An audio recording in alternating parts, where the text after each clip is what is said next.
positivity when things don't go as planned? Very good question kasi ako yung taong very realistic. So how do you maintain positivity? Of course, having faith, not just kay God, but sa self mo, very important because end of the day, you only have yourself to depend on.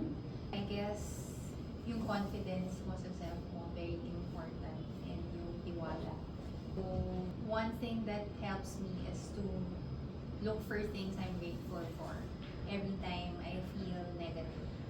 So, once na-realize ko na okay, ang dami pala, ayun, bumabalik ako sa focus. I guess being grateful for what you have now and having confidence in yourself will really go a long way.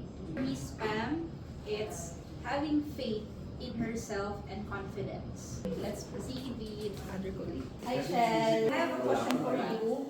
Here's the mic. And pick one. What's your morning routine that makes your day? What's your morning routine that makes your day? My morning routine is first is pray. Then, susulat ko yung mga to-do list ko for the day. Then, First is pray. Second is to-do list. Right? Hindi, The early third booking. is Try early booking. doing it. Sabihin mo. So, thank you, Shell. 15 sa time focus ko within nangyari si ilang mga tata. Ay, ito pala. Tama ko sabihin. Isa nakatira kayo. Small things bring you comfort when you're having a low day.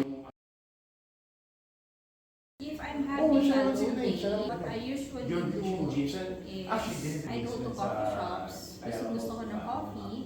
And So, I parang- just read Yan yung inaano. Yan anything yung parang, na kung ano yung feel ko. For parang example, inaano na ba? I'm feeling low. I usually read about stories to remind myself na it's okay to having a bad day because that is your emotion just for now and then later you'll get better. So just move forward. That's nice. Had to make it to the top just to see how hard it dropped.